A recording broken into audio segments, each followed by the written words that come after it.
Herzlich willkommen zur diesmonatlichen Ausgabe des Digitalen Salons hier am Alexander von Humboldt-Institut für Internet und Gesellschaft. Ich freue mich, dass es so voll ist. Worum geht es diesen Abend? Es geht um das Thema KI und natürliche Ressourcen, um den Verbrauch durch KI dieser Ressourcen, aber natürlich auch um Einsparungspotenzial. Mein Name ist Laura Starte und ich arbeite hier am Institut als Postdoc im Impact AI-Projekt. Das ist ein Projekt, in dem sich alles um den Impact, um den Einfluss von KI auf Gesellschaft und Planeten dreht.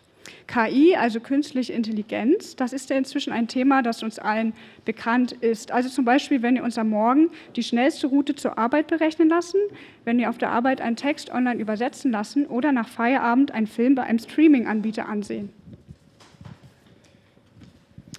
Aber was steckt eigentlich hinter einer KI-Anwendung neben Mathematik und Programmiercode? Gehen wir das einmal an einem Beispiel durch. Zunächst benötigen wir ein Gerät, zum Beispiel ein Smartphone, durch das wir auf eine KI-Anwendung zugreifen können. In einem Smartphone stecken bereits jede Menge Arbeitskraft und natürliche Ressourcen, also zum Beispiel das Material, aus dem das Smartphone gefertigt ist. Darüber hinaus muss ein Smartphone nicht nur existieren, es muss auch geladen sein, damit wir es benutzen können. Jetzt möchte ich mir die schnellste Route von meiner Wohnung zu meinem Arbeitsplatz, also dem Alexander von Humboldt-Institut, berechnen lassen. Also muss ich auf meinem Smartphone meine Navigations-App öffnen und dort den Start- und Zielpunkt eingeben. Die daraus resultierende Anfrage wird nun über verschiedene Netze an den Server meiner Navigations-App geschickt, wo sie verarbeitet wird. Das Ergebnis dann wieder zurückgesendet. Während dieser Verarbeitung, also der Berechnung meiner Route, kommt KI ins Spiel. Wenn ich zum Beispiel zu Fuß unterwegs bin, dann wird mir nicht nur der schnellste Weg angezeigt. KI kann mir zum Beispiel dabei helfen, sicher über die Straße zu kommen, indem es mir die Position von Fußgängerüberwegen anzeigt. Was steckt nun hinter dieser KI? Zunächst mussten Daten, mit denen die KI trainiert werden konnte, gesammelt und aufbereitet werden. Daneben brauchen wir natürlich auch die KI selber, also ein bestimmtes Modell, das für unseren Anwendungsfall ausgesucht und auf den zuvor gesammelten Daten trainiert wurde. Zuletzt muss dieses Modell meine aktuelle Anfrage bearbeiten, sodass mir eben nicht nur der schnellste, sondern auch sicherste Weg zur Arbeit angezeigt werden kann. Für jedes dieser einzelnen Schritte braucht es Arbeit, Arbeitskraft und verschiedene natürliche Ressourcen. Allen voran den Strom, um die Daten auf Servern zu speichern, die KI zu trainieren und die Berechnung für meine Route durchzuführen. Es braucht Wasser, um die Server vor einer Überhitzung zu schützen und natürlich Material, das in den Servern steckt. Dieses Beispiel Navigations-App, ja, das war natürlich nur ein einzelnes Beispiel. Wir wissen aber, dass es noch sehr viele andere KI-Anwendungen gibt und dass manche dieser Anwendungen auch sehr häufig genutzt werden. Und das heißt eben auch, dass in der Summe jede Menge Arbeit und Ressourcen für KI benötigt werden. Genau damit wollen wir uns heute Abend beschäftigen. Ein Thema, das auch oder insbesondere im Licht der Klimakrise sehr wichtig ist. Neben den Verbräuchen natürlicher Ressourcen durch KI wollen wir außerdem diskutieren, wie KI genutzt werden kann, um eben diese Ressourcen zu sparen und welche Lösungsansätze es gibt, um KI selbst nachhaltiger zu gestalten. Und vielleicht widmen wir uns auch der Frage, wieso Nachhaltigkeit nicht nur das Sparen von Ressourcen bedeutet, sondern eben auch soziale und ökonomische Fragen beleuchten muss. Mit dieser Frage übergebe ich an das Panel und wünsche Ihnen allen einen schönen Abend.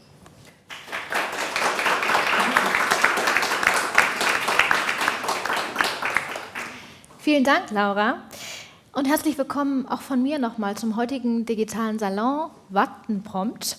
Warum KI-Systeme einen ökologischen Preis haben. Naja, Seehunde würden Bahn fahren, liest man ja dann und wann mal, wenn sie die Nerven von Anke Engelke hätten vielleicht. Aber wir wollen heute darüber sprechen, ob Seehunde eigentlich auch KI nutzen würden oder große Sprachmodelle, wenn sie könnten. Und so freue ich mich sehr auf die folgende Diskussion. Mein Name ist Katharina Mosene, ich bin Politikwissenschaftlerin hier am Institut und auch assoziiert am Leibniz-Institut für Medienforschung, dem Hans-Bredow-Institut in Hamburg, und bin sehr gespannt darauf, mit meinen Gästen zu diskutieren, darüber, dass jede Nachfrage tatsächlich, die wir alle tätigen, in zum Beispiel großen Sprachmodellen, Energie verbraucht. Laura hat es gesagt, es braucht riesige Rechenzentren, die brauchen Strom, die brauchen Wasser und das alles in Zeiten einer erstarkenden Klimakrise. Und wir sehen im Grunde eine Bewegung, die zu immer mehr Server und Rechenzentren führt. Eine Diskussion, in der zum Teil darüber nachgedacht wird, dass kleinere AKW direkt neben Rechenzentren gebaut werden sollen. Und auch das ist was wir heute in den Fokus stellen möchten. Die Frage ist also gar nicht so abstrakt, nämlich wie groß ist denn der Verbrauch tatsächlich, wie energieintensiv ist die KI sind die großen Sprachmodelle und auch auf mich bezogen, was kostet denn eigentlich mein Prompt? Wie energieintensiv ist der Prompt, den ich mache, wenn ich abends um 9:30 den Kühlschrank öffne und das System frage, was ich aus Brot, Eiern und Käse zubereite? Auch das ist was ich mit meinem Panel besprechen möchte und ich freue mich sehr, dass wir eine tolle Runde zusammen haben. Friederike Rode, Steffen Müller und Christian Wörle. Herzlich willkommen.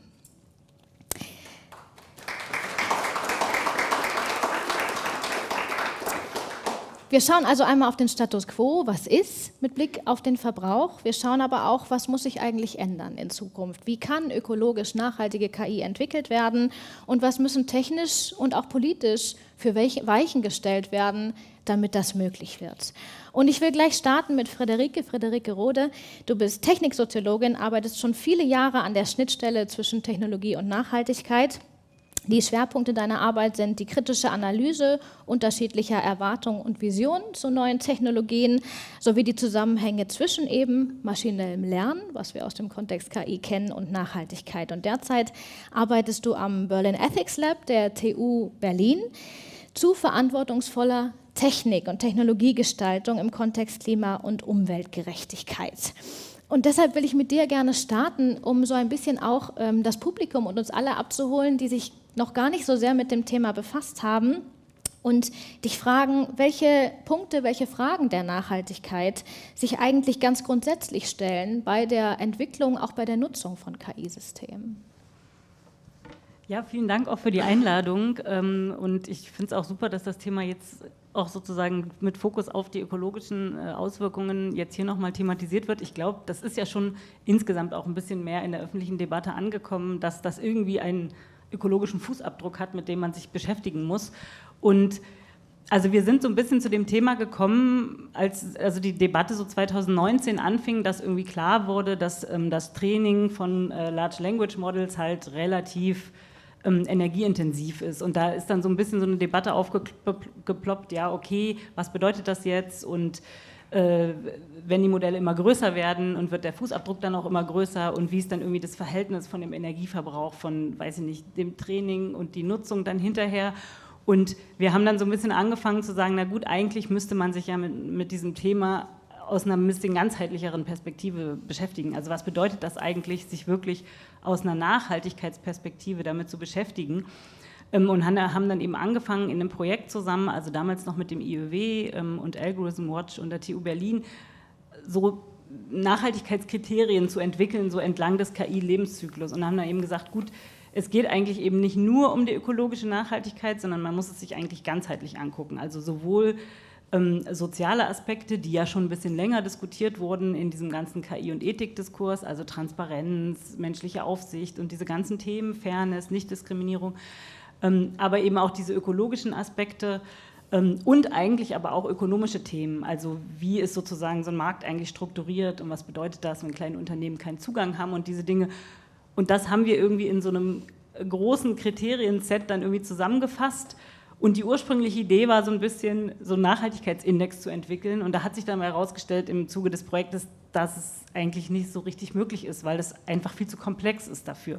Weil man ja dann gewichten müsste. So, was ist jetzt wichtiger? Ist jetzt wichtiger, dass es nicht diskriminierend ist oder ist jetzt wichtiger, dass ein möglichst geringer ökologischer Fußabdruck ist von diesem System? Und genau, deswegen sind wir dann quasi am Ende sozusagen bei diesem Kriterienset irgendwie gelandet und haben auch so ein bisschen versucht zu gucken, okay, was könnten eigentlich bestimmte Akteure, die irgendwie solche Systeme entwickeln oder nutzen oder verkaufen, dann eben auch tun? Oder wie könnten wir sie dazu bringen, dass sie sich auch ein bisschen mehr Gedanken darüber machen? Und das war eigentlich so der Start in dieses ganze Thema. Genau, also tatsächlich das Ökologische auch ein bisschen stärker vielleicht zusammenzudenken mit den sozialen, gesellschaftlichen Themen. Das ist super spannend, das passt total gut. Ich würde gern Steffen reinholen. Steffen Müller, du arbeitest auch an der Schnittstelle von Technologie, Wirtschaft und Nachhaltigkeit und leitest den Bereich Sustainability Advisory bei Salesforce. Und da berätst du tatsächlich Unternehmen global zu digitalen und eben auch zu nachhaltigen Transformationen. Und der Fokus deiner Beratung liegt auf Zusammenhängen zwischen Nachhaltigkeit und KI, aber auch KI für Nachhaltigkeit. Also es hat diese zwei Stränge. Und zu denen würde ich dich gerne befragen und anschließen an das, was Friederike gesagt hat. Also wir haben verstanden, KI verbraucht Ressourcen. Und wir müssen Unternehmen auch adressieren, in dieser Form darüber nachzudenken, dass es Ressourcen begrenzt sind und endlich sind und in Richtung einer energieeffizienteren Wirtschaft kommen.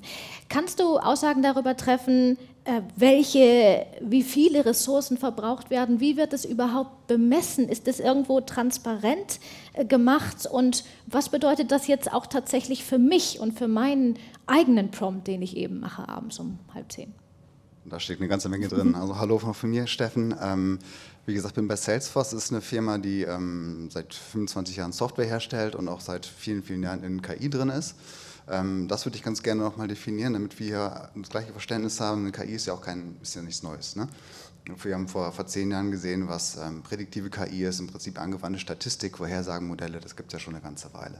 Dann haben wir gesehen, generative KI kam hoch mit OpenAI und ChatGPT. Jeder hat angefangen, Texte zu generieren, Bildchen zu machen, mit Journey. Es gab ganz, ganz viele unterschiedliche Modelle. Was dem Ganzen jetzt nochmal einen Push gegeben hat, ist quasi so die nächste Welle, was wir jetzt auch mit KI-Agenten sehen.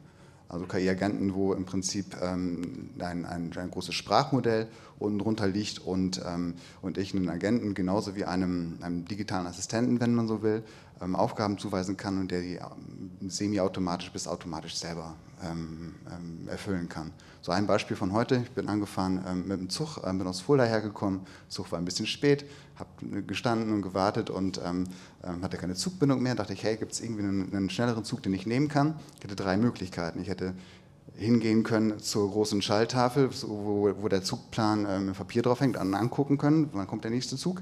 Ich hätte die Bahn-App aufmachen können und gucken können, wann kommt der nächste Zug. Oder ich könnte meinen KI-Agenten fragen.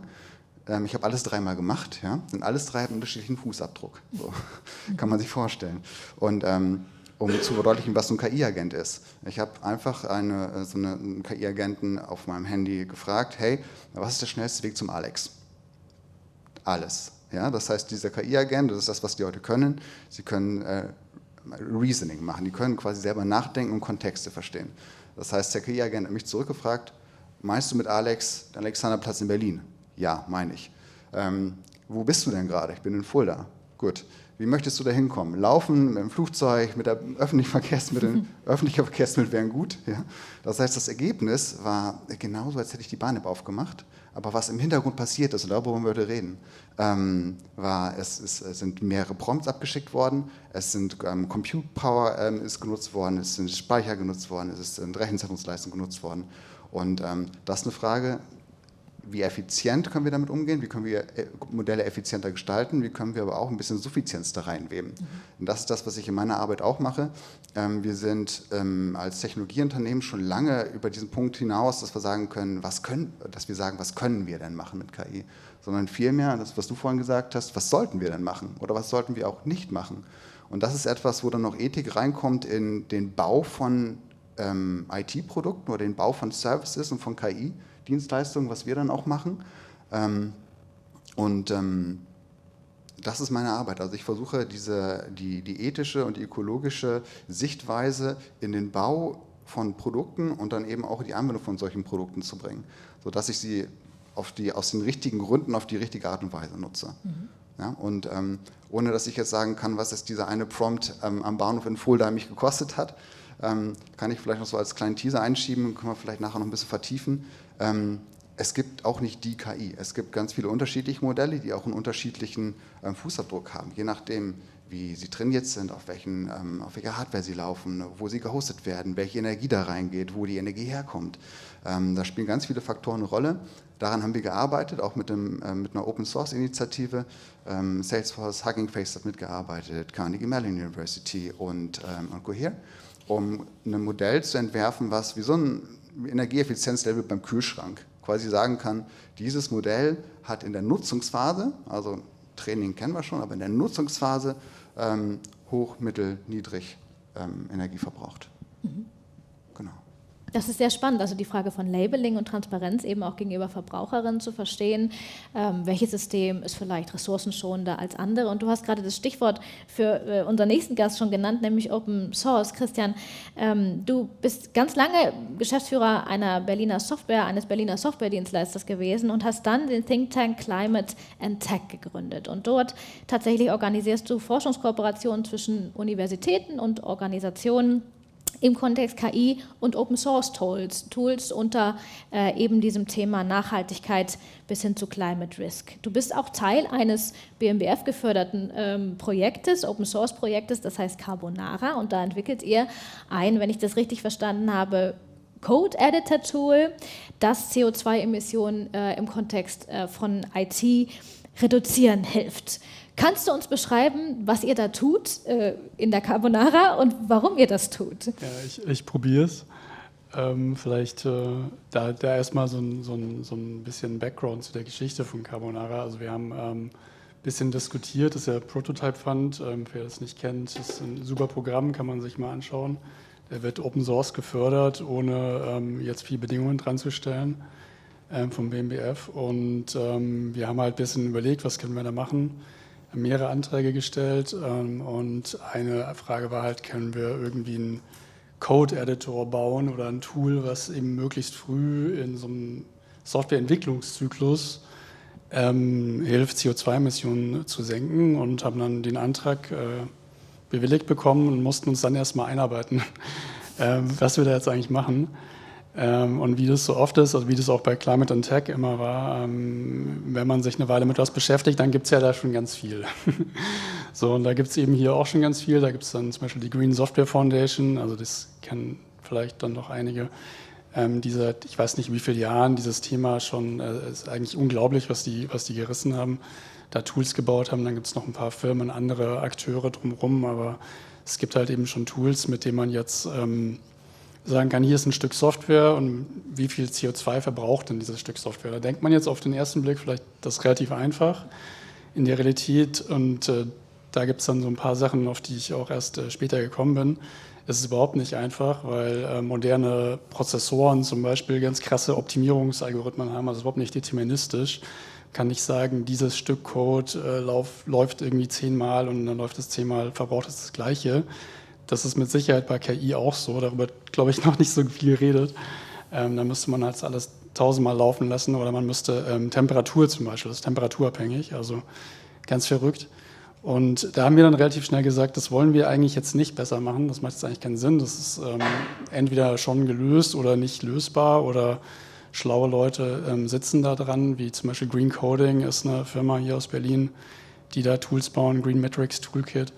Und dann haben wir halt gesagt, okay, wir wollen möglichst früh diesen Impact machen. Da gibt es mehrere Möglichkeiten.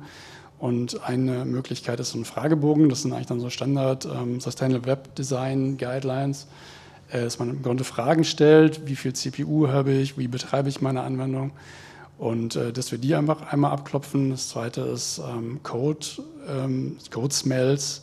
Das ist eigentlich auch kein neues Thema, also dass man Code Quality in seinen Software Development Pipelines hat. Da geht es halt normalerweise zum Beispiel um Security, also lasse ich hier User-Anfragen einfach in die Datenbank.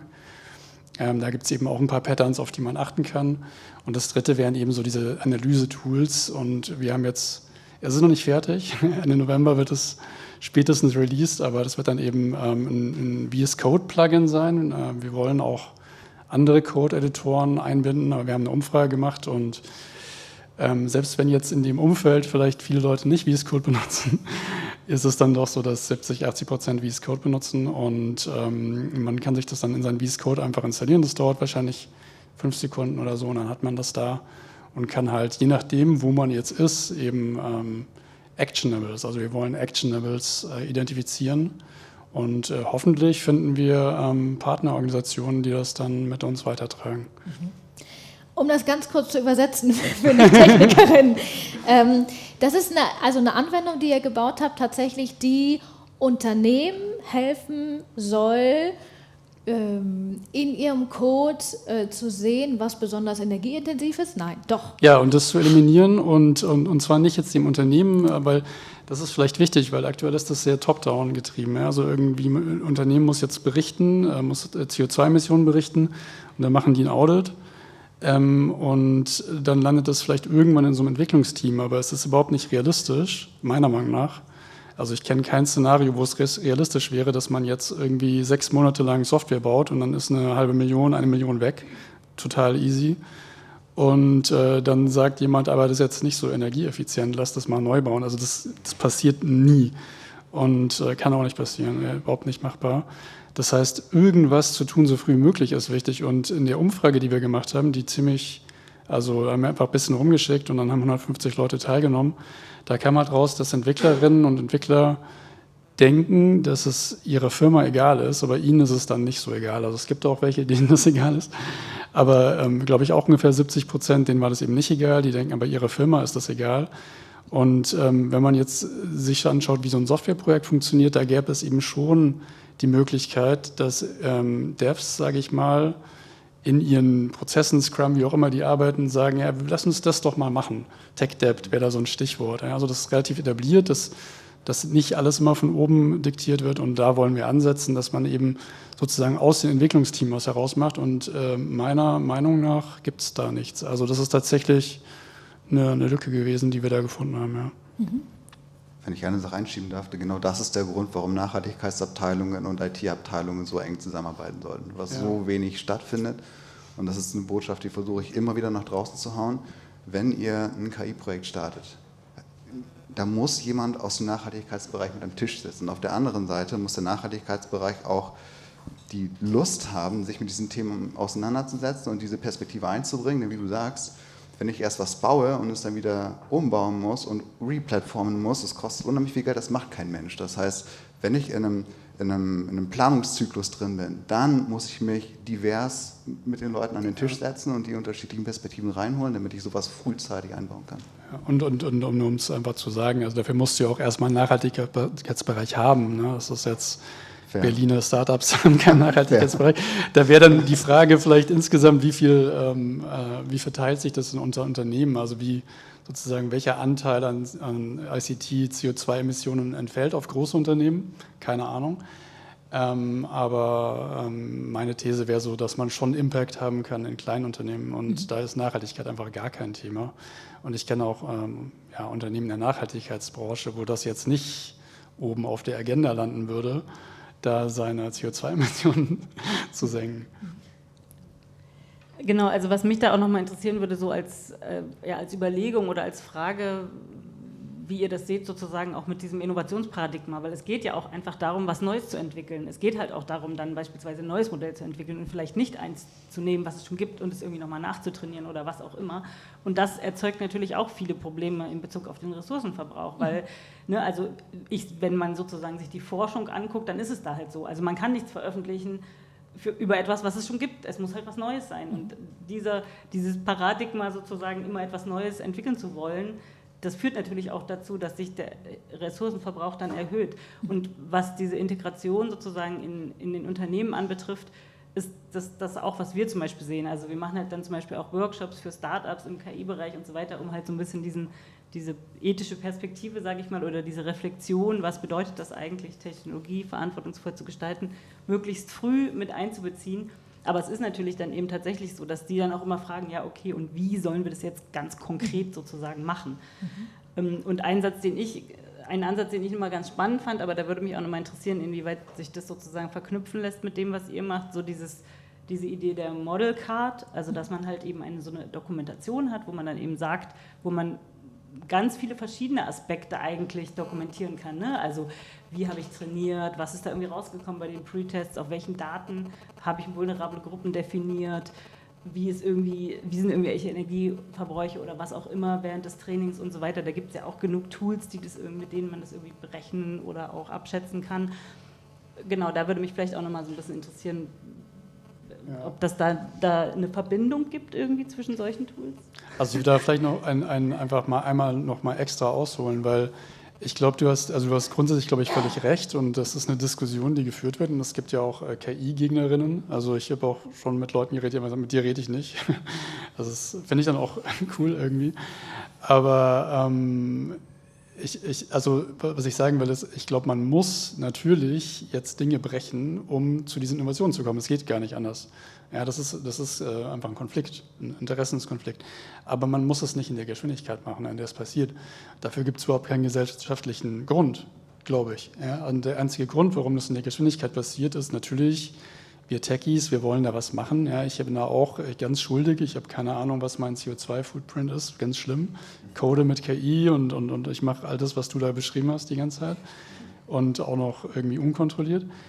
Aber ich glaube, was Elon Musk und in den USA vor allem, was da passiert, ich glaube, da geht es eigentlich um was anderes, weil als jetzt LLM rauskam, waren die ja überraschend, auch für die alle. Ja, da waren eigentlich alle Nvidia, Jan LeCun und so, waren alle irgendwie so, okay, krass, der glaubt auch nicht an LLMs. Aber die bauen jetzt ja ganz andere Sachen. Ja? Das geht dann um World Models und so weiter. Das heißt, wir werden wieder das nächste und das übernächste haben. Und letzten Endes ist dann die Idee, dass da irgend so eine Supermacht ist, die wie eine Atombombe alle Machtverhältnisse verschiebt. Und ich glaube, das würde ich einfach auseinanderhalten, weil ich glaube, wir könnten schon wesentlich nachhaltiger diese Modelle bauen. Wir könnten da wesentlich konzentrierter darüber reden. Und ich glaube auch, dass der ganze Venture-Capital-Markt einfach weniger verrückt investieren könnte in Firmen, die einfach jetzt alle das Gleiche machen und von denen aber 99% 100%ig in den nächsten 10 Jahren weg sind. Eins würde ich noch mit reinweben, also es gibt durchaus schon Modelle, die noch effizienter werden. Ne? Also wenn wir über die Anzahl von Parametern reden, für die so ein Modell trainiert wird, je mehr Parameter, ne, desto intelligenter quasi das Modell. Wir sind mittlerweile bei, ich glaube, 100 Milliarden Parametern, die in so einem LLM stecken können. Ja. Unheimlich viel. Ja. Jetzt habe ich gesehen, von Alibaba kam ein Modell raus, was das Vergleichsmodell mit den gleichen Parametern noch effizienter, noch performanter arbeiten kann, ja, mit weniger Energie drin. Also ich sehe das schon, ich sehe schon auch, dass dann ein positiver Wettbewerb ans Laufen kommen kann. Ja, also weil auch, denn diesen Aspekt noch vielleicht mit reingeklingt, je weniger ich abhängig bin, oder andersrum, je energieeffizienter mein Modell ist und so weniger energieabhängiger ich bin in der Welt, in der wir leben, ist das was Gutes. Das ist ein De-Risking. Das heißt, ich habe weniger Risiko. Ne? Das ist dieser eine Aspekt. Und der zweite Aspekt, der, glaube ich, auch eine Rolle spielt, ist, wir reden über Effizienz und dann auf der anderen Seite, ich habe es vorhin schon mal gesagt, Suffizienz. Ja? Wenn wir große Effizienzpotenziale heben, sehen wir auch dieses Jevons Paradox, so, dass ich diese Effizienzmodelle, also diese Effizienz nehme und einfach mehr vom Gleichen mache und diese Effizienzen wieder aufbrauche. Bringt uns gar nichts. Deswegen so quasi so aus dem Nähkästchen geplaudert bei Salesforce, wie wir das machen, ist, wir haben dieses Modell, wir fordern ein, dass wir auf der einen Seite eine smarte Nachfrage fördern wollen, deswegen bin ich auch hier, dass wir über Dinge reden, dass wir Transparenz einfordern, auch uns engagieren zum Thema, wie können wir den Fußabdruck von KI-Modellen, von LLMs transparenter machen, wie zum Beispiel über diesen Energy Score, natürlich selber effizientere Modelle nutzen. Du hast gerade gesagt, Open Source. Bei uns im Haus werden zum Beispiel gar keine großen Large Language Models mehr entwickelt, sondern Small Language Models, die in einer ganz spezifischen Domäne sind, einen ganz spezifischen Job haben und das sehr gut können. Ja. Und das ist so das Letzte, dann hole ich wieder Luft. Das kam aber auch nicht von ungefähr, sondern dieses Prinzip Nachhaltigkeit als ein Entwicklungsprinzip im Software-Lebenszyklus, was du vorhin auch meintest, das ist von oben vorgegeben. Ja, das wird gar nicht diskutiert. Sondern die Aufgabe ist, Nachhaltigkeit hat ein Kernaspekt deiner Entwicklungsarbeit zu sein. Und dann ist es bei dir als Softwareentwickler im Team dann zu sehen, wie setze ich das um. Und Effizienz kann eine Ausprägung sein davon. Und hast du da irgendwelche Hürden erlebt? Oder findest du, man kann das einfach von oben diktieren? Das ist eine starke Kulturfrage, glaube ich. Denn also Kultur nicht im Sinne von so Poster an der Wand, sondern Nachhaltigkeit ist bei uns im Haus zum Beispiel ein Unternehmenskernwert. Heißt, dass Nachhaltigkeit auch im Zielepaket eines jeden Mitarbeiters, einer jeden Mitarbeiterin drinsteht. So, das muss ein Teil deiner Arbeit sein. Und je öfter du das iterierst und auch einforderst und auch mit Zielen hinterlegst, desto mehr geht es einfach über deine Arbeit. Mit Sicherheit, wenn ich Entwickler bin und sage, jetzt habe ich halt so Leitplanken, dass ich auch noch irgendwie Effizienz da reinbauen soll, ich würde einfach höher, schneller, weiter. Aber höher, schneller, weiter gibt es schon genug am Markt. Größere Modelle und noch schnellere Modelle. Ich glaube, die Innovation findet nicht in noch schneller und noch mehr Parameter statt, sondern wie kann ich mehr mit weniger schaffen. Ja, absolut. Ja. Und vielleicht auch noch da einfach kurz einen Gedanken. Also erstens absolut richtig, die Modelle werden ja immer kleiner und das ist auch ein Teil dieser Entwicklung. Sonst gäbe es das alles auch nicht. Also einfach ein wesentlich kleineres Modell ist dann genauso leistungsfähig. Und irgendwann wird der CO2-Fußabdruck von GPT-5 sozusagen Sachen ganz, ganz klein sein. Aber deswegen habe ich das gesagt, dann kommt halt das Nächste. Also das hört ja nicht auf mit Sprachmodellen. Aber das ist total richtig und kleine Modelle sind auch mehr predictable, mehr explainable. Also die haben andere Vorteile, dass man besser weiß, warum die das tun und man kann die besser auf das Schon mal dieser Agent, für mich ist das eine ganz scary Sache, weil das ist überhaupt nicht predictable, da kommt jedes Mal was anderes raus und das kann in jede Richtung gehen. Deswegen finde ich das eigentlich nicht so interessant. Ich will ganz kurz nochmal da reingrätschen und nochmal sozusagen ein bisschen stärker generalisieren. Also die Frage, wir haben jetzt viel über Anreize gesprochen. Was kann denn Anreiz sein? Und du hast auch darüber gesprochen, dass Firmen gewisse Dinge auditen, also dass sie sozusagen berichten darüber, welche Parameter in der Entwicklung einfließen, wie energieeffizient das eine oder andere ist. Zwei Fragen, die damit einhergehen und die verknüpft sind. Also erstens, was können Anreize sein? Du hast ein bisschen was beschrieben für Unternehmen, die KI entwickeln, tatsächlich auf Energie stärker zu schauen, auch auf andere Folgekosten, aber wir bleiben jetzt mal bei diesem ökologischen Faktor. Also, denkbar sind da natürlich aus so Regulierungsperspektive wäre da sowas wie Bußgelder. Oder auch sowas wie, du gesagt hast, ich kann mir ja Kosten ersparen, wenn ich energieeffizient bin, auch selbst als Unternehmen. Oder wir sprechen über sowas wie Image. Also was denken Verbraucherinnen und Verbraucher von mir in Zeiten von Klimakrise, jeden Tag so viel Energie zu verbrauchen. Und damit verbunden eigentlich meine Frage, welche Standards und Richtlinien gibt es denn eigentlich jetzt schon? Also gibt es Verpflichtungen auf europäischer Ebene für Unternehmen, genau sowas nachzuhalten, transparent zu machen und auch irgendwo sozusagen zu berichten? Und müssen Unternehmen dann auch damit rechnen, dass sie zum Beispiel Strafsummen zahlen? Gibt es sowas schon? Steckt das irgendwo drin? Also genau, wir hatten ja vorhin im Vorfeld auch schon ganz kurz drüber gesprochen, also was es halt gibt oder wofür wir uns irgendwie sozusagen auch so ein bisschen versucht haben stark zu machen oder auch Algorithm Watch, dass halt im Rahmen des AI Act eben auch dieses Thema in irgendeiner Form diese ökologischen Auswirkungen berücksichtigt werden. Und das hat es dann auch so ein bisschen da reingeschafft, dass eben die Rechenressourcen, die halt für das Training genutzt werden, irgendwie abgeschätzt werden müssen oder sozusagen dargelegt werden müssen. Aber es ist halt nicht ganz eindeutig und es ist auch dann nur für ganz bestimmte Kategorien sozusagen von Modellen verpflichtend. Und genau da, also diese ganzen anderen Auswirkungen, die dann damit verbunden sind, die ja auch eine riesengroße Rolle spielen, die stecken da natürlich nicht mit drin. Und vielleicht, wenn ich noch mal ganz kurz was zu dem Thema Suffizienz sagen darf. Also ich glaube, dass das natürlich grundsätzlich aus der Perspektive einer Organisation, eines Unternehmens sicherlich ein sehr sinnvoller Ansatz ist. Aber wenn man sich diese gesamte Entwicklung im Moment anguckt, dann ist da ehrlich gesagt von Suffizienz gar nichts zu sehen. Weil alle Zahlen, die wir derzeit kennen, alle Prognosen, gehen einfach nur nach oben. Sei es irgendwie der Energieverbrauch von Datenzentren in Europa, weltweit und so weiter. Also es ist sozusagen ein wahnsinniges Expansionsgeschäft und eben auch das Thema Wasser, das hatten wir jetzt ja noch gar nicht angesprochen, aber das ist aus meiner Perspektive ein sehr, sehr viel kritischerer Aspekt als Energie. Natürlich sagen wir dann immer bei Energie, na gut, mit erneuerbaren Energien und so weiter, aber so einfach ist es auch beim Energiethema nicht, weil wir brauchen auch Fläche und um jede erneuerbare Energieanlage wird gerungen und so weiter, ne? Also so einfach ist es auch nicht.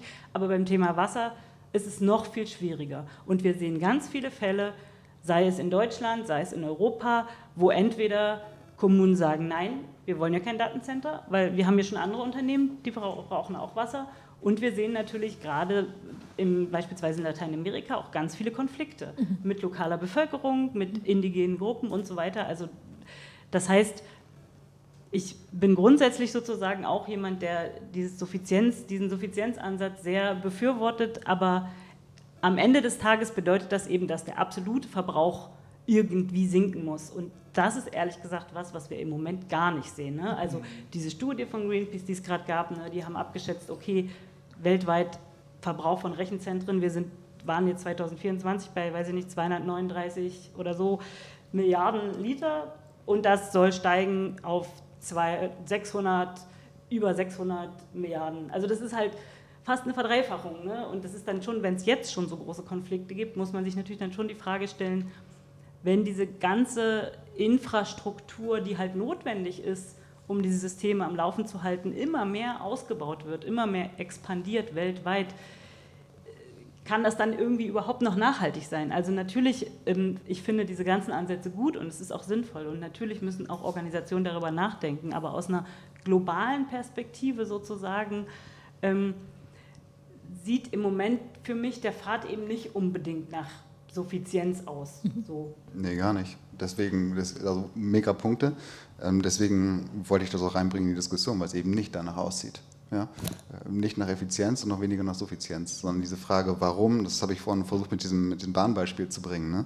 Warum nutze ich denn einen KI-Dienst? Was will ich denn damit erreichen? So? Und ich denke, das ist eine Frage, die sollte man sich viel, viel öfter stellen. Eine KI kann ja auch eine Menge Positives bringen. Ja, ich denke an eine Arbeit mit einer NGO zusammen in den USA, die verteilen Güter in so Katastrophenfällen. So irgendwie Top 10 NGO, die verteilen Güter für 15 Milliarden $, jedes Jahr. Und die arbeiten zum Beispiel auch mit KI zusammen, um Logistik zu vereinfachen, um das Matching zwischen Spender und Bedürftigen zu beschleunigen. Die sind schneller, die sind viel effektiver dadurch, das ist super. Klasse Anwendungsfall für KI. Muss ich dann stehen in Folder und quasi fragen, welchen Weg nutze ich? Nein, muss ich nicht. Das ist genauso dieses, warum nutze ich KI und dann, welche KI nutze ich, wie nutze ich KI, dass ich suffizient effizient zusammenwebe. Und deine Frage war ja, wie kann man das denn anschubsen? Und ich würde mal sagen, was du vorhin gesagt hast, Transparenz. Transparenz über diese Umwelteinflüsse ist mal der erste Punkt, denn zumindest die großen Unternehmen, CSRD gibt es immer noch, es gibt immer noch das Greenhouse-Gas-Protokoll, nach dem Unternehmen ihre Emissionen berichten müssen. Ich habe wenige Unternehmen gesehen, die sich über den Einfluss von KI-Nutzung in ihrer Umweltbilanz, in ihrer CO2-Bilanz wirklich Gedanken machen. Denn das könnte durchaus, wenn ich ungehemmtes nutze, weil ich denke, ja Mensch, kostet ja nichts, oder ich hab einfach keine Zahl, die ich nutzen kann für meine KI-Nutzung, ja, aber die kommt, diese Zahl. Ja? Und dann ist im Prinzip eine große Welle an CO2-Emissionen, die in meine Umweltbilanz schwappen als Unternehmen. Egal, ob ich produziere KI oder ob ich sie konsumiere und nutze.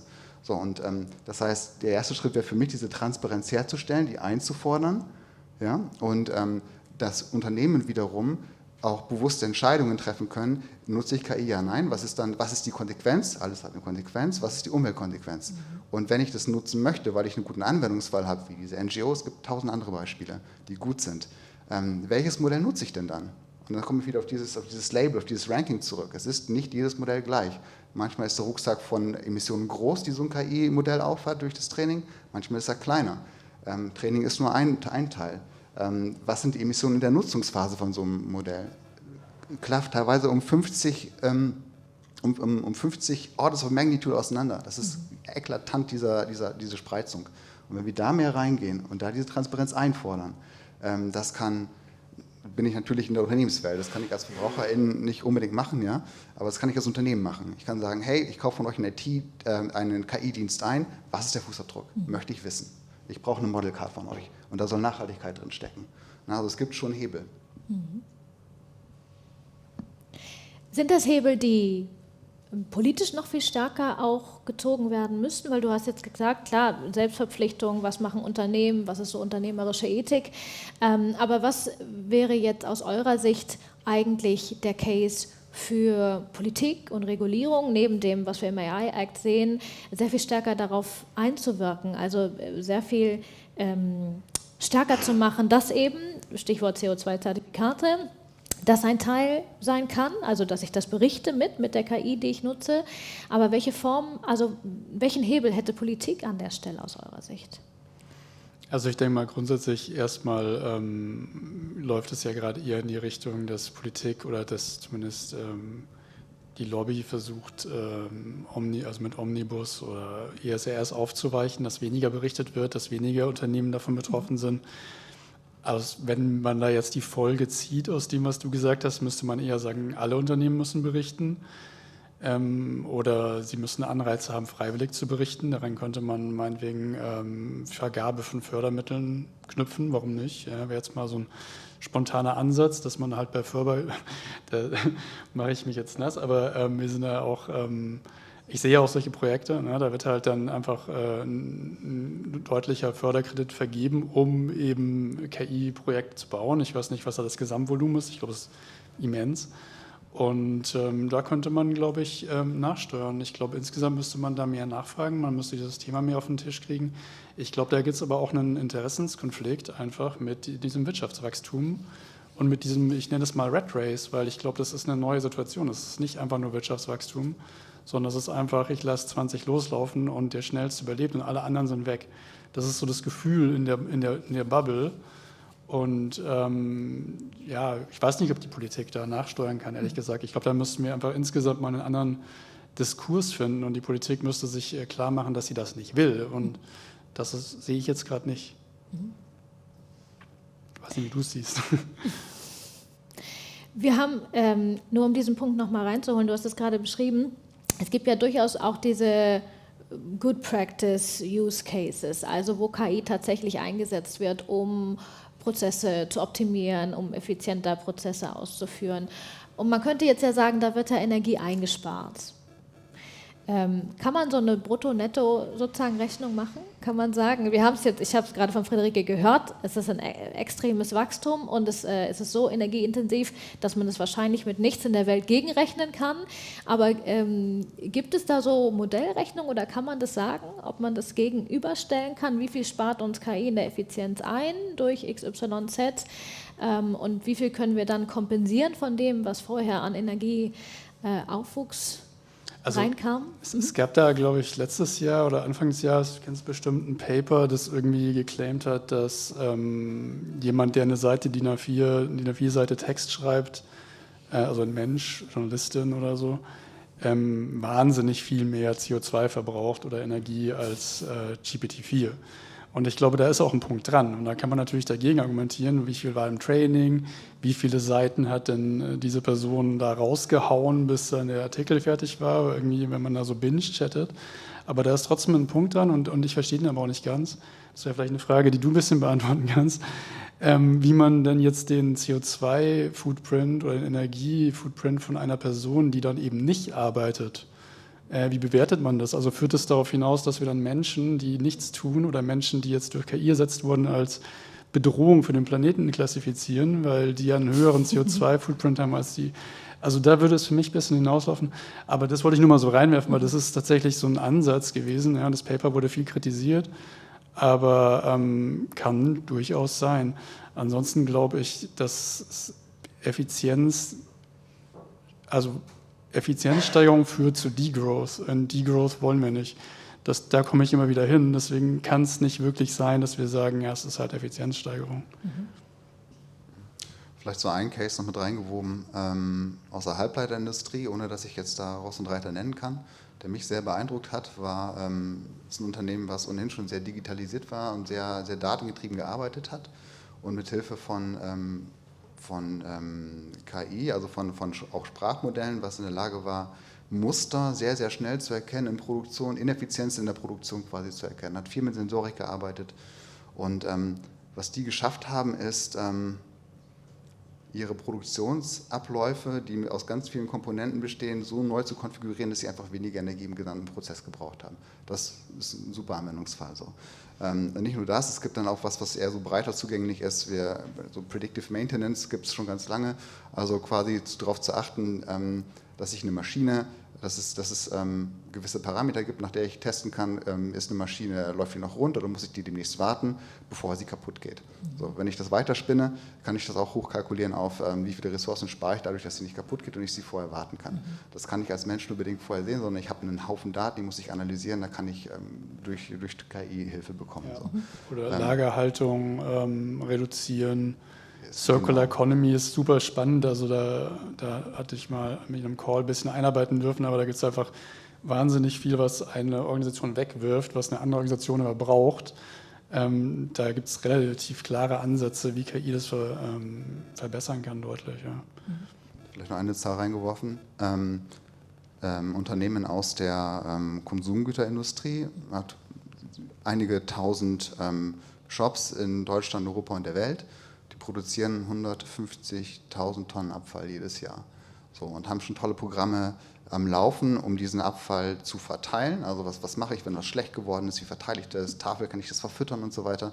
Aber die Intelligenz, die sich jetzt reinholen, ist, wie kann ich denn vermeiden, dass dieser Müll anfällt? Ja? In welchen Produktgruppen, zu welcher Tageszeit, in welchem Shop, zu welcher Jahreszeit und so weiter. Ja?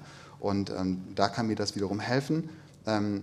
Ich halte nicht so viel von so einer Aufrechnung, weil das immer so ein bisschen mit Ablasshandel und Offsetting und so einhergeht. Ne? Das weiß ich nicht, ob man das aufmachen sollte, aber schon drauf zu gucken, was ist der Fußabdruck, den ich habe und was ist mein Handabdruck. Um das mal, ne? Also Handabdruck das Gute, den positiven Impact, den ich habe.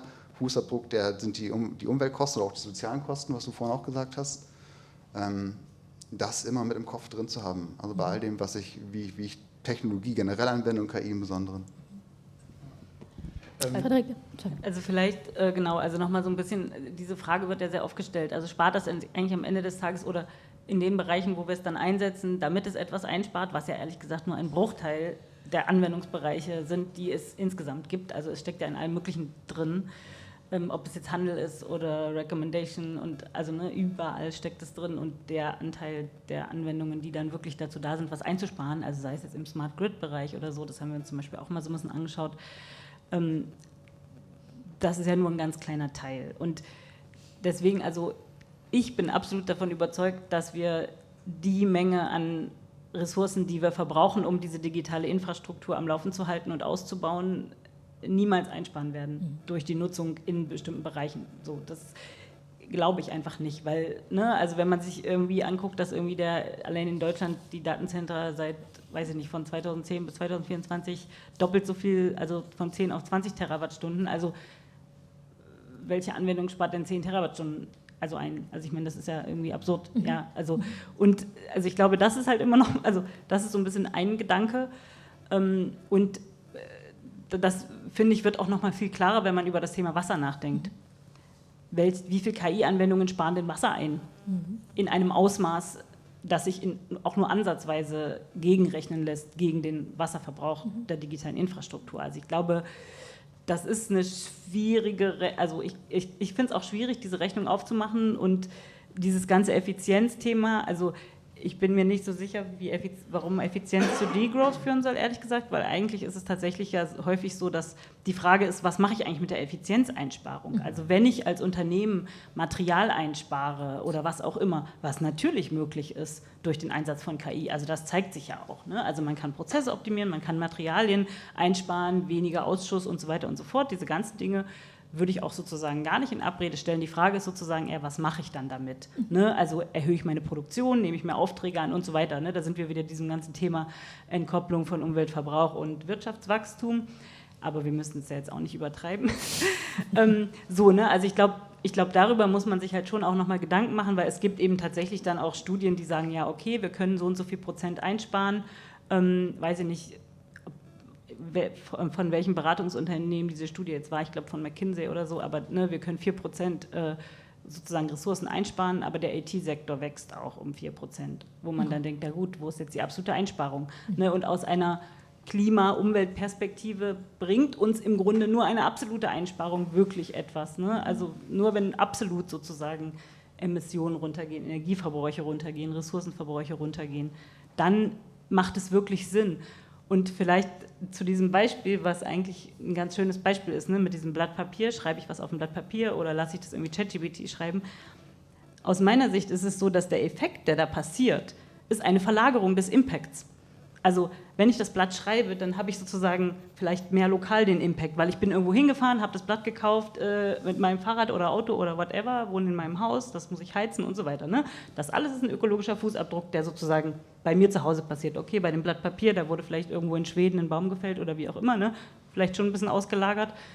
Aber wenn ich das sozusagen mit ChatGPT machen lasse, dann ist der Impact verlagert. Nämlich dahin, wo Chips produziert werden, wo sehr viel Wasser verbraucht, wo Mining stattfindet, um diese Chips zu produzieren, wo Mining stattfindet für die ganzen Rohstoffe, die ich irgendwie brauche, für die Endgeräte, in ein Datenzentrum, wo Wasser verbraucht wird und so weiter. Also das ist, ich bin jetzt keine Ökobilanziererin, aber ich habe mir halt so ein paar Studien dazu angeguckt, das nennt man halt Burden Shifting, also der Impact wird einfach verlagert sozusagen in andere Teile der Welt. Und das ist halt ein riesengroßes Problem, weil das natürlich aus so einer globalen Gerechtigkeitsperspektive dann haben wir den Impact eben woanders und sagen aber ist doch alles super effizient. Wir haben ja hier unsere tolle Smart City und weiß ja nicht was. Ja, aber das Problem ist eben, dass der Impact dann woanders ist, wo dann eben nicht so oft hingeschaut wird und wo es tatsächlich auch, und das finde ich eigentlich aus so einer politischen Perspektive auch nochmal eine spannende Diskussion, wo es auch aus meiner Sicht noch keine so richtige Antwort draus gibt. Wie kann man denn eigentlich Akteure, die in ganz anderen politischen Kontexten unterwegs sind, ne, in Taiwan, im Kongo und so weiter und so fort, ermächtigen, dagegen auch, also sich damit auch politisch auseinanderzusetzen, weil da sieht man eben sehr große Unterschiede, inwiefern überhaupt die Kapazität da ist und sozusagen das Umfeld, sich auch politisch damit auseinanderzusetzen, da irgendwie auch dafür einzustehen, dass es halt partizipative Prozesse und so weiter und so fort gibt. Also ich finde, jenseits sozusagen der Debatte in Europa, die ich sehr wichtig finde, fände ich es auch nochmal wichtig, nochmal zu überlegen, wie kann man eigentlich global dem auch nochmal so ein bisschen, also sich dieses Problems nochmal so ein bisschen stärker annehmen. Ganz kurz, ich würde das Publikum einmal reinholen und euch bitten, eure Fragen und Kommentare einzubringen, wenn welche entstanden sind bis hierher, damit wir das nicht verpassen. Gibt es bis hierher Rückfragen, Kommentare, Gegenrede? Ja. Also mich würde interessieren, ich finde es ja sehr, sehr spannend. So, danke. Ich finde es ja sehr spannend auch, wenn man denkt, wann nutzt man jetzt welches Modell, das kann quasi aus Nutzersicht einen Unterschied machen. In der Deutschen Bahn-App, das Beispiel vom Anfang, wird es wahrscheinlich ein geringerer CO2-Fußabdruck sein, und wenn ich zu einem Kochbuch greife, ist klar, dass das dann gar keinen hat im Prinzip, als wenn ich jetzt eine KI frage, was ich irgendwie aus 3 Zutaten kochen kann. Was mich interessieren würde, wenn man jetzt global denkt, quasi verschiedene Akteure oder Innen auf der Welt sozusagen, auch im Zeitalter von hybrider Kriegsführung und so weiter. Wenn man jetzt denkt, es gibt ja oft auch so Cyberattacken auf Unternehmen und so weiter, also typischerweise diese DOS, wo man einfach einen Server überlastet, aber ich kann mir vorstellen, dass das ja mit KI auch funktionieren würde. Ich könnte ja quasi einen Bot machen, der lauter Prompts ganz komplizierte stellt und hunderttausende Bilder generieren lässt, jetzt von der KI, und würde ja dadurch exorbitant den Stromverbrauch jetzt steigern, von einem Rechenzentrum, von einem feindlichen Staat, sage ich mal zum Beispiel. Gibt es Studien darüber, wie sehr das irgendwie Rechenzentren beeinflusst? Wird sowas gemacht? Kann KI sowas erkennen? Also ich weiß, KI wird ja auch schon darauf trainiert, suizidgefährdete NutzerInnen quasi zu erkennen und dann was anzuzeigen und so weiter und so fort. Das würde mich interessieren, weil ich mir vorstellen kann, dass es sowas gibt. Genau. Also mir fällt da jetzt gerade nichts ein. Es gibt eine Menge Attacks gegen KI. Da gab es auch vor nicht allzu langer Zeit, glaube ich, eine Studie, die halt festgestellt hat, wie viel russische Desinformationskampagnen mit Adversarial Attacks halt KI-Modelle manipulieren können, weil das ja letzten Endes einfach nur Probability-getriebene Maschinen sind. Ich würde jetzt vermuten, zumindest diesen Angriffsvektor, dass du halt ein Rechenzentrum DDoSen kannst oder den Energieverbrauch erhöhen kannst. Da gibt es ja auch eine Paywall. Und ich glaube, das wäre so ein bisschen die Antwort. Und da gibt es auf jeden Fall sehr, sehr advanced Systeme, Cloudflare und so, die halt einfach solche Dinge verhindern und das auch tun können. Also wenn das möglich ist, wird es sicherlich ausgenutzt, 100%. Aber ich glaube, das ist so auch einfach ein Wettkampf. Würde ich nochmal nachgucken im Nachgang. Finde ich interessant, ja. Ich habe eine Frage, die so ein bisschen weg wird von der Software. Der Strom wird ja in erster Linie verbraucht in den Datenzentren. Und können Sie uns so ein bisschen so eine 10-Jahres-Perspektive geben, was da eigentlich entwickelt wird in Richtung auf Effizienz, vielleicht Vermeidung von Wärme? Denn da scheinen ja dann doch die großen Durchbrüche stattfinden zu können. Wenn ich so überlege an meinen Personal Computer vor 10 Jahren, da liefen Ventilatoren und alles. Heute braucht man das nicht mehr. Welche Entwicklungen gibt es in diesen Data Centers in Bezug auf Energieeinsparung? Ja, hervorragende Frage. Also es gibt, also all die Treiber von Energieverbräuchen in so Rechenzentren sind gleichzeitig dann noch Orte, wo Innovation passieren kann. Ne? Von den Chips, die effizienter werden können, bis hin zu den Kühlungsanlagen, die verantwortlich sind für den Wasserfußabdruck in so einem Rechenzentrum, dass man weggeht von der Wasserkühlung hin zu einem anderen Kühlsystem. Da passiert eine ganze Menge. Auf der anderen Seite natürlich auch, das sind dann Dinge, die dann neu gebaut werden. Ne? Also das heißt, was machen wir dann mit all denen, die schon dastehen? Also dieser Fußabdruck geht von heute auf morgen nicht weg, müssen wir uns auch vergegenwärtigen. Ne? Also Innovation passiert da, vielleicht habt ihr auch noch ein paar Beispiele, aber also ne, alles, was Hardware angeht, was im Rechenzentrum Kühlung angeht, ich denke, worüber wir uns unterhalten müssen, ist Nutzung von erneuerbaren Energien zur eben Betankung quasi des Rechenzentrums. Dass ich eben nicht unbedingt Strom da reinpumpen muss, der nicht erneuerbar ist. So. Das ist auch ein großer Faktor in der Gleichung. Aber vielleicht ihr noch ein paar Beispiele. Also ich kenne jemanden, Nathaniel Borola heißt der entwickelt gerade einen Kurs, Data Center Decarbonization. Aus meiner Sicht ist das ein bisschen so der Stand, dass man das entwickelt, aber ich finde, das sind gute Punkte, aber dem würde ich halt immer so ein bisschen nicht entgegenhalten, also hoffentlich wird alles effizienter und bisher war es so, da haben Sie auch völlig recht. Aber wir wissen ja nicht, was die nächste Entwicklung ist. Das heißt, momentan sieht es eher so aus, als würden wir einfach unlimited solche Dinge rausbauen. Und das Gleiche kommt irgendwie mit diesen Mini-AKW-Kraftwerken. Ja? Also ich habe davon keine Ahnung, ehrlich gesagt, aber was ich immer so lese, höre, ist, so einfach ist das nicht. Die gibt es erstmal auch so gar nicht. Und ich glaube, also für mich ist generell die Quintessenz aus all dem, da gibt es so viel, was wir gerade nicht wissen. Wir wissen nicht, in welche Richtung es geht, wir wissen nicht, wie sich das entwickelt und wir müssen uns irgendwie so verhalten, dass nicht das Schlimmste passiert. Und deswegen würde ich da gar nicht nach Lösungen suchen. Also genau, also ich glaube, ich bin jetzt auch nicht die super Data Center Expertin oder so, aber ich glaube, also was es halt für Ansätze gibt, also natürlich, ne, in Deutschland ist man halt sehr stark auf diesem Thema Standorte für neue Data Centers da, wo auch die Abwärme genutzt werden kann. So. Die kann natürlich auch nicht für alles genutzt werden, das hat halt was mit dem Temperaturniveau und so weiter und so fort zu tun, ne? Also dass ich die wirklich sinnvoll nutzen kann. Ich meine, das trifft ja auch nicht nur auf Data Centers zu, sondern auch auf alle möglichen anderen Industrieunternehmen.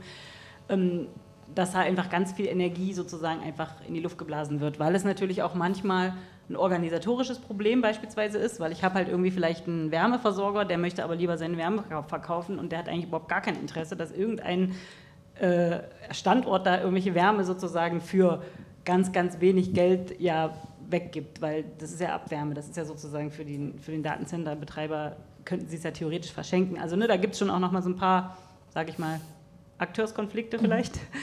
Aber das ist natürlich grundsätzlich eine Lösung, die meiner Meinung nach, also zumindest in Deutschland auch relativ stark verfolgt wird und ich denke auch im europäischen Kontext stärker verfolgt wird.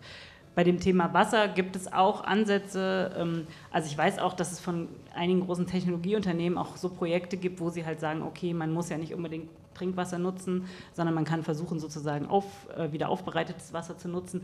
Das ist halt immer alles nicht ganz so einfach, weil das Wasser muss halt sehr rein sein, weil die Hardware darf halt nicht in irgendeiner Weise sozusagen,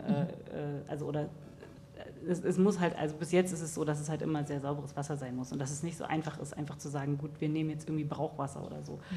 Aber es gibt auf jeden Fall Ansätze, sich auch diesem Thema, sage ich mal, aus so einer Innovationssicht zu nähern und zu sagen, können wir da nicht irgendwas Neues entwickeln. Aber ich sehe es eigentlich auch genauso wie du. Es ist natürlich dann auch eine Frage, man kann natürlich die Infrastruktur, die jetzt da ist, nicht einfach komplett ersetzen, weil dann hätte man halt auch wieder einen großen Fußabdruck. Es gibt an der TU irgendwie auch einen Kollegen, das sind halt dann so ganz, ganz neue Entwicklungen, die machen halt so neuromorphes Computing. Also die versuchen dann halt sozusagen die Chips, dass die, also ich kann es jetzt auch nicht 100%ig erklären, aber vielleicht kann es jemand anders besser erklären, auf den Chips die Informationsverarbeitung sozusagen eher so funktioniert wie die Informationsverarbeitung im Gehirn. Also auch physisch sozusagen die Chips so zu bauen. Und das ist halt wohl angeblich sehr, sehr viel energieeffizienter dann am Ende. Aber das ist natürlich das ist halt was jetzt in der Forschung ist. Also ich werde nicht jetzt von heute auf morgen auf einmal in allen Datenzentren diese Chips haben, weil diese dann wiederum zu produzieren und so weiter. Ne? Also es ist nicht ganz so einfach aus meiner Perspektive zu sagen, wir lösen das Problem jetzt einfach, indem wir irgendwie effizientere Chips bauen oder so, weil die Infrastruktur ist jetzt halt da. Also es passiert aber. Also Nvidia baut dann halt effizientere Chips und das kommt aber auch, also was ihr jetzt auch beide gesagt habt, ja, wenn man die jetzt alle wegschmeißen würde, diese Chips, dann hätte man ja riesige Mengen, man nennt das Embodied CO2 dann einfach auch beerdigt. Also das kann auch keine richtige gute Lösung sein. Mit Blick auf die Zeit, ein ganz letzter Satz. Was nehmen wir jetzt alle aus dieser Diskussion mit? Was tue ich als Verbraucherin? Was würdet ihr sagen, sollte jede und jeder von uns mitnehmen in der ganz eigenen persönlichen KI-Nutzung? Fange ich an. Alles, was ich mache, hat Konsequenzen. Jeder Prompt hat eine Konsequenz. Schaue ich am Bahnhof auf die Tafel, nutze ich die App, frage ich den KI-Agenten. Und wo wir alle wegkommen sollten, ist so dieses belanglose, unreflektierte Nutzen von KI. Sondern wenn ich es bewusst mache und bewusst diese Fähigkeiten einsetze, die toll sind und tolle Anwendungsfälle zu verwirklichen, klar, macht es, aber nicht für jedes Kochrezept, nicht für jedes Mal Kühlschrank auf und nicht für jede Bahnfahrt. Also ich würde sagen, keine Bilder generieren, weil Bildgenerierung ist energetisch, also vom Energieverbrauch her der absolute Killer, weil das einfach eine ganz andere Architektur ist und so weiter. Und ich finde auch immer wichtig zu sagen, also es geht nicht nur darum, den Fußabdruck zu verringern, sondern auch den Handabdruck, also den politischen zu vergrößern und sich eben in seinem Umfeld, in seinem Kontext, was auch immer das ist, dafür einzusetzen, dass irgendwie Entscheidungsfindungen, seien sie politisch oder irgendwie gesellschaftlich, in eine Richtung gehen, die halt auch irgendwie dafür sorgen, dass man da Nachhaltigkeit auch langfristig verankern kann. Also aus Sicht von Software-Teams, glaube ich, können wir alle sehr viel dafür tun, dass wir einfach Dinge nicht machen, die wir gerade nicht machen müssen. Da gibt es massenhaft. Ansonsten wehre ich mich immer ein bisschen dagegen, jetzt die Verantwortung an die Verbraucherin weiterzunehmen. Deswegen glaube ich, da sind wir uns alle einig. Wollte ich aber einfach an der Stelle nochmal erwähnen. Und weil wir jetzt nicht so viel Zeit hatten, aber es gibt halt noch Dinge, die man mit KI tun kann, die jetzt nicht nur Effizienzsteigerung sind. Also zum Beispiel Greenwashing Detection ist so ein Lieblingsthema von mir. Das gibt jetzt immer mehr Litigation Cases und da kann KI halt Dinge tun, die vielleicht sonst hunderte NGO-Mitarbeiterinnen machen müssten, die man einfach defunden kann. Das heißt, da geht es jetzt gar nicht um Effizienz in der Wirtschaft, sondern ich glaube, wir können die Effizienz im Kampf gegen die Klimakrise auch nochmal erhöhen. Und ja, da gibt es, glaube ich, viele Dinge, die man noch tun kann. Missinformation, anderes Beispiel. Ansonsten ja, einfach, wie Stefan sagt, nicht so viel chatten. Vielen, vielen Dank. Es macht ja auch viel mehr Spaß, Expertinnen zuzuhören. Danke, dass ihr heute Abend hier wart. Danke an das Publikum, danke an Sie und euch alle. Und die herzliche Einladung, jetzt auch noch gerne bilateral weiterzusprechen. Vielen Dank für die spannende Diskussion. Danke euch.